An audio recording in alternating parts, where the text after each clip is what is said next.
ഒന്ന് മനസ്സിലാക്കണം. നീ ഭൂമിയിലേക്ക് കൊണ്ടുപോകുന്ന ഈ അഗ്നി ഭൂമിയിൽ നാശത്തിന്റെ വിത്തുകൾ വിതയ്ക്കും. ഉരുവിടാൻ പഠിച്ച നാവിൻ തുമ്പിൽ നിന്നും മനുഷ്യൻ തമ്മിലുള്ള പരസ്പര ശത്രുതയുടെ വാക്കുകൾ ജന്മം കൊള്ളും. ഭൂമിയിൽ ഉടലെടുക്കുന്ന ജാതിയുടെയും മതത്തിന്റെയും പേരിൽ, മണ്ണിന്റെയും പെണ്ണിന്റെയും പേരിൽ പരസ്പരം മത്സരിച്ച് വാളൂണ്ടുന്ന ഒരു പറ്റം മനുഷ്യ കോലങ്ങളെ സൃഷ്ടിക്കാനേ ഇതുകൊണ്ടാകും. അമ്മയുടെ വാക്കുകൾ ഈ ഞാൻ സ്വീകരിക്കുന്നു. പക്ഷേ അമ്മയുടെ അനുവാദമില്ലാതെ ഈ അഗ്നിയെ ഞാൻ ഭൂമിയിലേക്ക് കൊണ്ടുപോകുന്നു. അന്ധകാരത്തിന്റെ മറവിൽ ജീവൻ നഷ്ടപ്പെട്ട് കിടക്കുന്ന ഭൂമിക്ക് പ്രകാശമേകാൻ.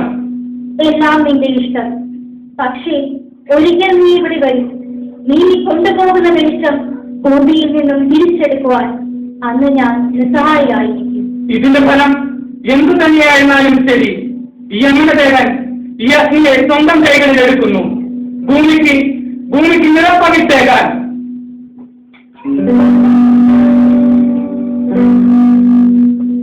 മനുഷ്യ, ഇത് ഞാൻ നിങ്ങൾക്ക് നൽകുന്ന സമ്മാനം. അന്ധകാരത്തിന്റെ മറവിൽ ജീവൻ നഷ്ടപ്പെട്ട് കിടക്കുന്ന ഭൂമിക്ക് പ്രകാശമേകാൻ ഈ പ്രകൃതിയിൽ കൊളുത്തുന്ന ആകാശ ദീപം.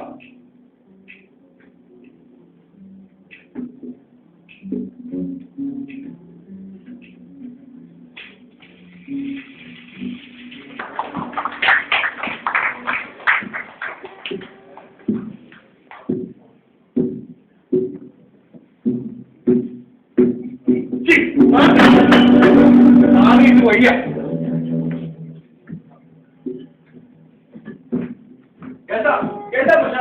എത്ര വർഷമൊന്നോ ഈ മനുഷ്യൻ എന്റെ വസ്ത്രം മുഴുവൻ വൃത്തിയാക്കി. താങ്കൾക്കറിയുന്നോ ഈ മനുഷ്യന് കണ്ണു വയ്യാന്നവരും ഇയാൾക്ക് മാത്രം പറയാമാനും. കണ്ണ് കാണാൻ വയ്യെങ്കിൽ വഴിയിൽ നിന്ന് മാറി കിടക്കണം. വഴിയിൽ നിന്ന് മറ്റുള്ളവർ ക്ഷണിക്കണം. ഞാനൊരു മാന്യനാണ്. മായയുടെ മുഖം അന്വേഷിക്കുന്ന നിങ്ങളെ പോലുള്ളതാണ് ഇന്നത്തെ തലമുറ ശാപം. എന്താ നിങ്ങളെന്നെ ഉപദേശിക്കണം?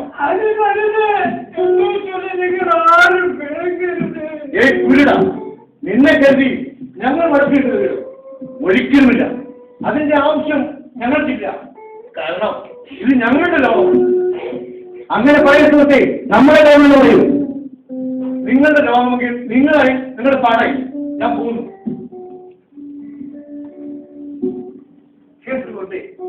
ഞാൻ വന്ന കാര്യം മറന്നു. താങ്കളുടെ മകനെ ഞാൻ കൊണ്ടുവന്നിട്ടുണ്ട്. ഒരു ഓപ്പറേഷനോടെ അവന് കാഴ്ച തിരിച്ചിരിക്കുന്നു. എനിക്ക് സന്തോഷമായി. എന്റെ പുത്രനെ കാണാൻ എനിക്ക് കൊതിയായി. താങ്കൾ എന്തിനാണ് കരയുന്നത്? എനിക്ക് കാണാൻ ഭയങ്കര കാഴ്ചയില്ലല്ലോ. താങ്കൾക്ക് എന്തിനാണ് വന്നത്? താങ്കളുടെ മനസ്സുകൊണ്ട് താങ്കൾ ലോകത്തെ കാണുന്നു. ഒരു ഓപ്പറേഷനിലൂടെ താങ്കൾ കാഴ്ച കിട്ടേണ്ടതായിരുന്നു. പക്ഷെ അങ്ങയുടെ അമൂല്യമായ പുത്രസ്നേഹം കൊണ്ട് അങ്ങേക്കിന്റെ കാഴ്ച അന്ന് മാറി നൽകിയല്ലോ. ഞാൻ അവനെ വിളിക്കാം. മോനെ ഉണ്ണി, ഉണ്ണി.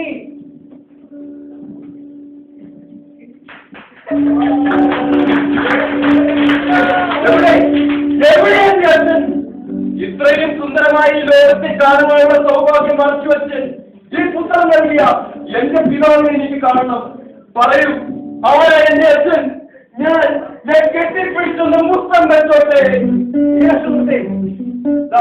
ഈ നിൽക്കുന്നതാണ് എന്റെ പിതാവ്.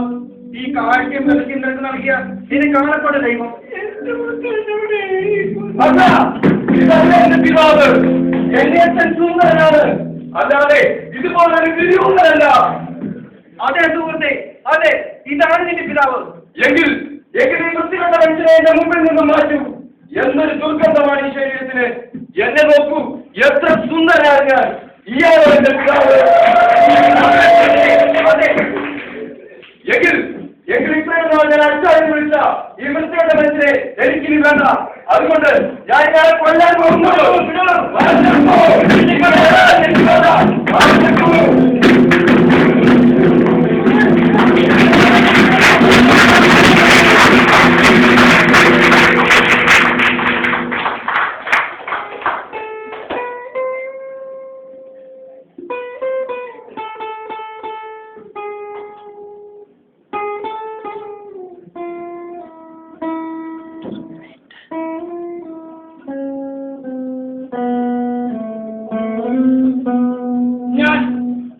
പ്രമിത്യൂസ്, എനിക്ക് എന്റെ തെറ്റ് മനസ്സിലായി. ഭൂമിയിൽ പ്രകാശം ആവശ്യമില്ല. മനുഷ്യരുടെ കണ്ണുകളിലല്ല വെളിച്ചം വേണ്ടത്, മനസ്സുകളിലാണ്. അതുകൊണ്ട് ഈ പ്രകാശത്തെ ഞാൻ മറ്റൊരു ലോകത്തേക്ക് കൊണ്ടുപോകുന്നു.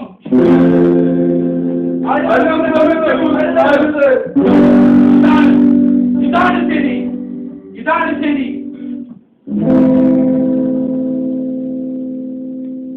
അല്ലയോ വെളിച്ചമേ, നീ തിരികെ വന്നാലും ഈ പ്രമിത്യോസ് നിന്നെ തിരികെ വിളിക്കുന്നു. അല്ലയോ വെളിച്ചമേ, നീ തിരികെ വന്നാലും ഈ പ്രമിത്യോസ് നിന്നെ തിരികെ വിളിക്കുന്നു. ഇന്നത്തെ കാലഘട്ടത്തിൽ ബന്ധങ്ങൾക്ക് ഇന്നില്ല. അപ്പൻ മകനെയും മകൻ അമ്മയെയും തള്ളിക്കറിയുമ്പോൾ വെറും കാട്ടുമൃഗങ്ങളോ മനുഷ്യർ ഇല്ല. വരും തലമുറ നാടിനും രാജ്യത്തിനും മാതൃകയാകാൻ സർവശക്തനായ ദൈവത്തോട് നമുക്ക് പ്രാർത്ഥിക്കാം.